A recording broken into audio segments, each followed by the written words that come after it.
What's up, my comic comrades? With DC's League of Superhero Pets upon us, we thought it'd be fun to take a look at the origins of two of the most popular four-legged superheroes in comics, Krypto the Superdog and Ace the Bat Hound. In the movie, Krypto is being voiced by The Rock and Ace by Kevin Hart, but it's definitely worth noting that the voice cast for this animated movie is amazing across the board. You have Keanu Reeves, John Krasinski, Kate McKinnon, Ben Schwartz, Thomas Middleditch, and freaking Batman himself, Kevin Conroy. Altogether, this film looks like a lot of fun and a superhero film you could take your little ones to go see. I can tell you my 4-year-old daughter is super excited for it, and I'm excited to see it with her. Anyway, let's take a look at the movie's two main characters, Krypto and Ace, and see what their comic book origins look like. We're gonna kick things off with Krypto. This superdog first appeared in Adventure Comics issue 210 in March of 1955. He was created by Otto Binder and Kurt Swan. So he's been around for decades, and because of that, he is no stranger to media outside of comics. He's appeared in countless animated series like Batman the Animated Series, Superman the Animated Series, Justice League Unlimited, DC Supergirls, the animated movie Superman Batman Apocalypse, his own series Krypto the Superdog, and he's even appeared in live action before in Smallville and HBO Max's Titans. But even though we've seen him on screen several times in the past,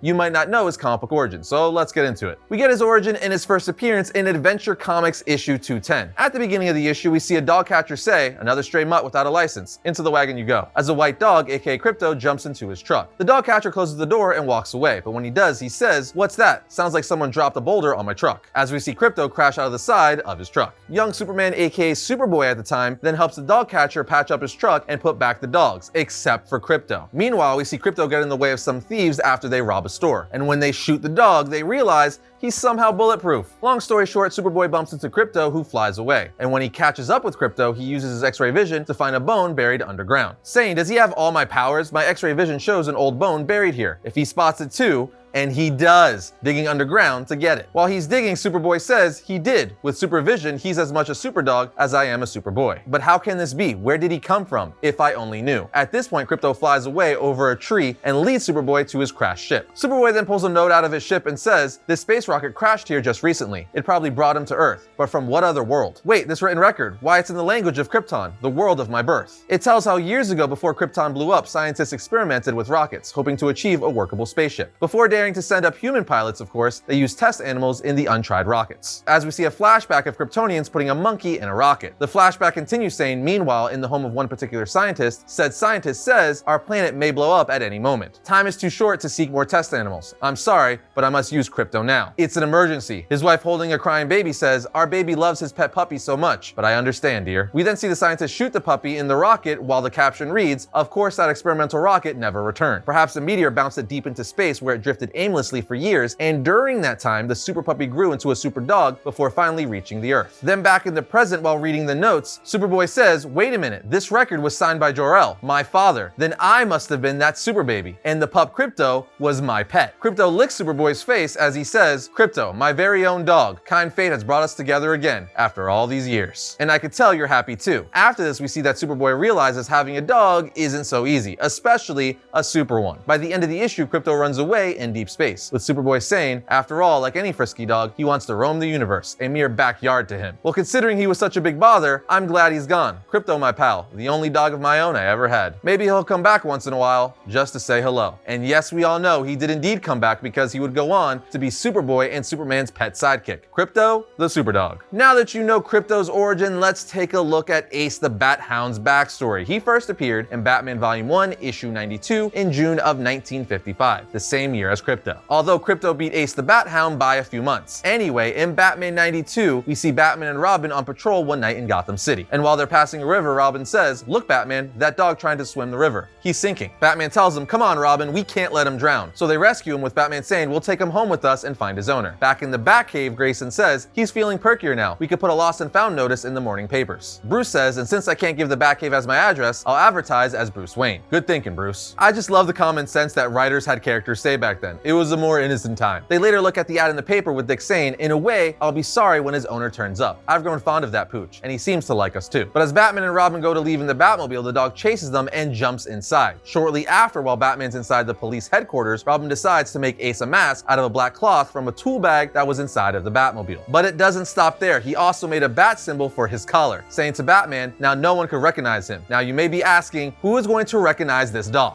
Well, earlier Robin said that the dog had a very distinct mark on his forehead, which is why he made the dog a mask to cover it. But also, if you're gonna be out fighting crime as a vigilante, of course you need a mask. After this, Batman and Robin go to track down an escaped convict, one which the dog helps them catch by biting the dude on his arm, with the guy saying, "Let go, ya Bat Hound." And when the GCPD arrive, an officer tells Batman and Robin that Bat Hound is a good name for the dog. Robin says yes, he'd make a swell addition to the team if we could keep him. Come on, boy, you've earned a bone. But this isn't the only time Bat Hound helps them out in the issue. Later on in the story, Batman and Robin are captured and tied up, and Bat Hound comes to the rescue to chew through the ropes and set them free. Then during the end of the issue, Batman and Robin see Bat Hound reunited with his owner, John Wilker, with Batman saying, "He's a great dog, Mr. Wilker. It is he who saved us." Robin says, "And if you ever want to be Bat Hound again, Ace, the position is open." Eventually, though, Wilker would leave his German Shepherd Ace to Bruce Wayne, where he would become Bruce's dog and regularly be Ace the Bat Hound. We even got a more recent modern origin for Ace the Bat Hound in Batman Annual 1 from 2016, where we learned that Ace originally belonged to the Joker. But he got tired of him and the other dogs he had, so the Joker, being the douchebag he is, let them fend for themselves. When Bruce discovers this, the dog is taken to Gotham's Pound, where Alfred adopts him and trains him. After he's trained, Bruce takes a liking to the dog, and he becomes Ace the Bat Hound, his loyal canine companion. But now that you know both Krypto and Ace's original comic book origins, let's take a look at their powers and abilities. Let's start with Krypto, as he's the one who has all the superpowers. Essentially, Krypto has all the powers and abilities of an adult Kryptonian. But since dogs naturally have better hearing and smell than humans, his Kryptonian physiology enhances hearing and smell even more so than Superman's. Intelligence is also heightened to that of a normal human level, though he still has the same traits and interests as a dog. But as far as superpowers go, he can fly, he has X-ray vision, heat vision, super strength and vulnerability, all the stuff Superman has. He's quite literally the dog version of Superman. As for Ace the Bat Hound, much like Batman, he doesn't have any superpowers, but also like Batman, who's at the peak of human capability, Ace is at the pinnacle of canine capability. So think of him as the most well-trained, intelligent military police working dog you can imagine. He would be the ideal of what police departments or the military would strive for as far as canines go. This means that Ace is an excellent attack and search and rescue dog. He could use his nose and other instincts and abilities to track down almost anything. Again, he's like Batman, but in dog form. But that brings us to reading recommendations. Let's start with Krypto. Check out Adventure Comics Volume 1, issues 210, 214, 239, 259, and the Krypto the Superdog miniseries. As for Ace the Bat Hound, check out Batman Volume 1, issue 92, Batman Annual 1 from 2016, and not a comic, but watch Batman Beyond, as Ace is great in that series. That should be enough to get you guys started. And that's gonna bring today's episode to a close, but if you like this episode, check out this one right here. And if you like all our videos, subscribe, like, and comment.